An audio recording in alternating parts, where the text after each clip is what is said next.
کبھی کبھی زندگی ایسے موڑ لیتی ہے جو ہمیں سوچنے پر مجبور کر دیتی ہے کہ کیا واقعی یہ حقیقت ہے یا کوئی بھیانک خواب ہے۔ آج ہم آپ کو ایک ایسی ہی کہانی سنانے جا رہے ہیں جہاں ایک 7 سالہ بچی اور اس کی ماں کی زندگی ایک دل دہلا دینے والے واقعے کی زد میں آ جاتی ہے۔ اس معصوم لڑکی کی ماں اپنی بیٹی کے لیے کیسے انصاف کی جنگ لڑتی ہے، یہ بہت پریشان کن ہے اور آپ کا دل دہلا کے رکھ دے گی کہ اس عورت نے کیا کیا۔ ہوتا کچھ یوں ہے کہ ایک دن اس ننھی بچی جس کا نام آنا ہے، وہ اپنی ماں کے ساتھ ہوش گپیوں میں مصروف تھی کہ اچانک کسی بات پر الجھ جاتی ہے اور وہ دونوں جھگڑنے لگتی ہیں۔ دیکھتے ہی دیکھتے دونوں بہت زیادہ بحث میں پڑ جاتی ہیں۔ آنا غصے سے پاگل ہو جاتی ہے اور اس کا غصہ اگلے دن تک برقرار رہتا ہے۔ آنا کی ماں کا نام میرین ہے اور وہ سنگل مدر ہے۔ وہ رات دیر تک بار میں کام کرتی ہے، جس کی وجہ سے وہ آنا کو اسکول بھیجنے کے لیے صبح اسے تیار نہیں کر سکتی۔ اس کی وجہ سے میرین توقع کرتی ہے کہ آنا ہر روز وقت پر اٹھ کر خود کو اسکول جانے کے لیے تیار کرے۔ اس وجہ سے آنا کو اکثر غصہ بھی آتا ہے۔ تو اس دن اپنی ماں سے لڑنے کی وجہ سے جب وہ صبح اٹھتی ہے تو اس کا رات والا غصہ ابھی تک ٹھنڈا نہیں ہوا اور وہ سوچتی ہے کہ آج وہ اسکول نہیں جائے گی، چاہے جو بھی ہو جائے۔ آنا اسکول جانے کے بجائے فیصلہ کرتی ہے کہ وہ اپنی دوست کے گھر جا رہی ہے۔ وہ گھر سے تو اسکول جانے کے لیے نکلتی ہے مگر اپنی دوست کے گھر کی طرف چلنا شروع کر دیتی ہے۔ جب وہ اس کے گھر پہنچتی ہے تو اسے معلوم ہوتا ہے کہ اس کی دوست اس کے جانے سے پہلے ہی گھر سے نکل چکی ہے، کیونکہ اس کو تو اسکول جانا تھا لیکن آنا آج اسکول نہیں جانا چاہ رہی تھی۔ آنا سوچنے لگتی ہے کہ اب کیا کرے۔ اسی سوچ میں وہ سڑکوں پر گھومنے لگتی ہے۔ اس کی عمر بہت چھوٹی تھی اور لگ ایسے رہا تھا کہ وہ کوئی فیصلہ کرنے کی کوشش کر رہی ہے کہ اس چھوٹی والے دن وہ کیا کرے۔ چلتے چلتے وہ اس آدمی کے قریب پہنچ جاتی ہے جس کا نام کلاؤس ہے، اور اس شخص کی اپنے علاقے میں کوئی عزت نہیں ہے، لوگ اس کو احترام نہیں دیتے۔ اس کے معاملات کچھ اس طرح کے ہوں گے۔ کلاؤس اپنے علاقے میں، جیسا کہ آپ کو بتایا، کہ عزت کی نگاہ سے نہیں دیکھا جاتا۔ اب یہ واضح نہیں ہے کہ آنا اس کے قریب گئی یا کلاؤس اس کے قریب آیا۔ کلاؤس آنا سے کہتا ہے کہ وہ اس کے ساتھ آئے اور اس کے گھر جا کر اس کی بلیوں کے ساتھ کھیلے۔ وہ اسے بتاتا ہے کہ اس کے گھر میں کافی ساری بلیاں ہیں جن کے ساتھ وہ آرام سے کھیل سکتی ہے۔ اگر آپ بچوں کو کہیں کہ پرندوں یا بلیوں کے ساتھ کھیلیں تو ایسا تو ہو ہی نہیں سکتا کہ کوئی بچہ انکار کر دے، اور آنا بھی انکار نہیں کر سکی۔ وہ کلاؤس کے پیچھے پیچھے اس کے گھر کی طرف چل پڑی۔ لگ رہا تھا کہ کلاؤس نے بلیاں اپنے گھر کی بیک سائڈ پہ رکھی ہوئی تھیں، اور یہیں سے آنا کی زندگی ایک بھیانک موڑ لینے والی تھی۔ آنا کو کلاؤس کے گھر کافی دیر ہو چکی تھی اور کلاؤس اس کو وہاں سے جانے نہیں دے رہا تھا۔ جیسے کہ آپ کو بتایا کہ اس کی علاقے میں کوئی عزت نہیں تھی اس کے کرتوتوں کی وجہ سے۔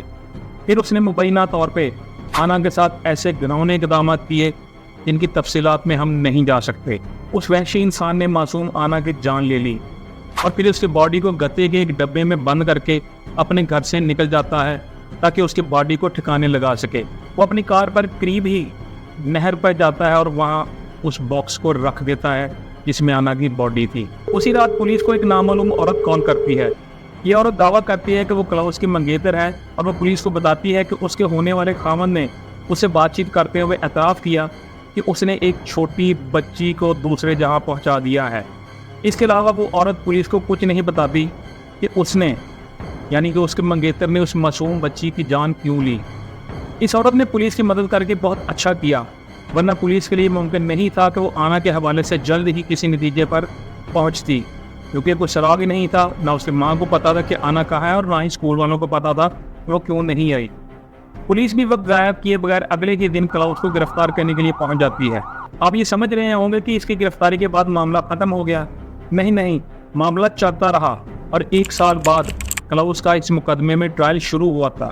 آپ اندازہ لگا سکتے ہیں کہ ایک سنگل مدر اور اس کی اکلوتی بیٹی اگر دنیا سے چلی جائے تو اس کی ماں کی حالت کیا ہوگی۔ اب میرین کے لیے بھی زندگی جہنم کی طرح تھی۔ پہلے اس کی بیٹی دنیا سے چلی گئی اور اب اس کو اپنی بیٹی کے قاتل کو اس کے انجام تک پہنچانے کے لیے عدالتوں کے چکر لگانا تھے۔ پتہ نہیں تھا کب تک اس کو انتظار کرنا پڑے۔ ایسا انسان نہ صرف ایک ماں یا فیملی کے لیے قابل نفرت ہوتا ہے، بلکہ وہ معاشرے کے لیے بھی قابل نفرت ہے جس نے ایک معصوم کی جان لی ہو۔ اب کلاؤس ایسا ہی انسان تھا۔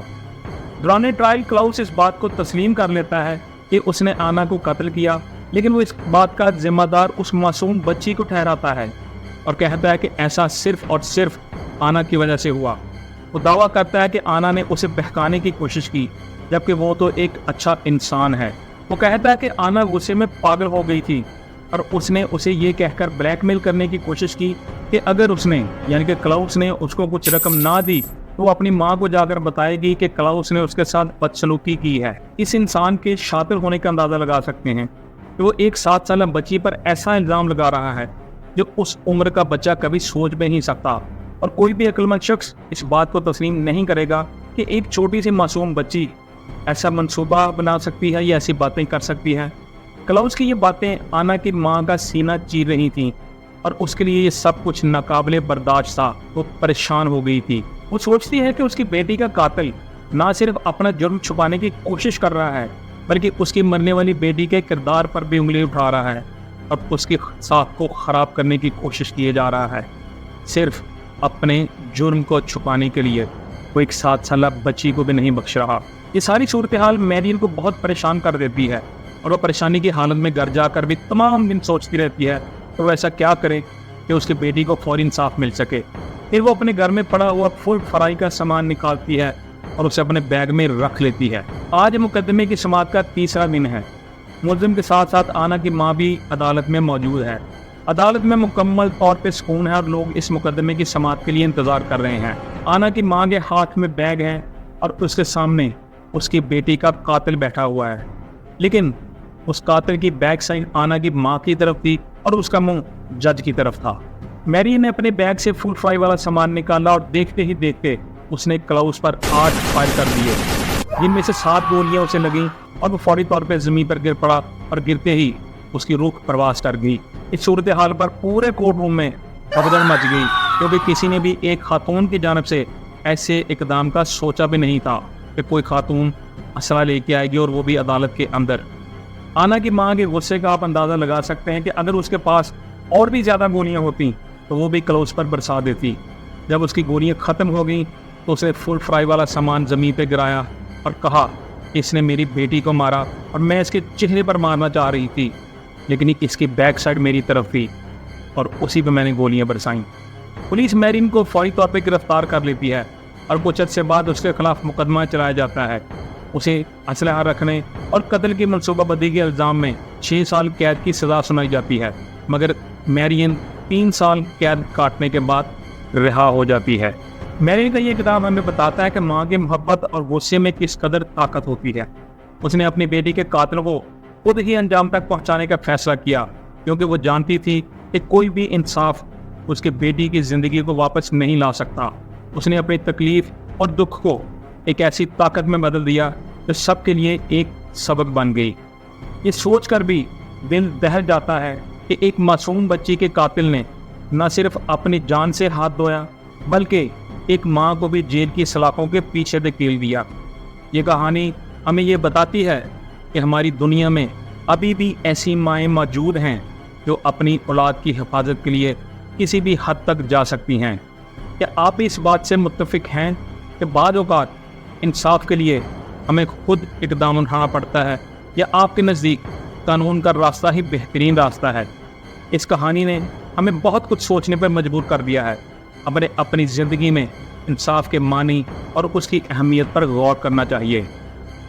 یاد رکھیں، یہ دنیا کبھی کبھی اتنی بے رحم ہو جاتی ہے کہ ہمیں اپنے پیاروں کی حفاظت کے لیے خود ہی مضبوط ہونا پڑتا ہے۔ ماں کی محبت اور غصے میں وہ طاقت ہوتی ہے جو پہاڑوں کو بھی ہلا سکتی ہے۔ کبھی کبھی انصاف کے لیے خود بھی لڑنا پڑتا ہے۔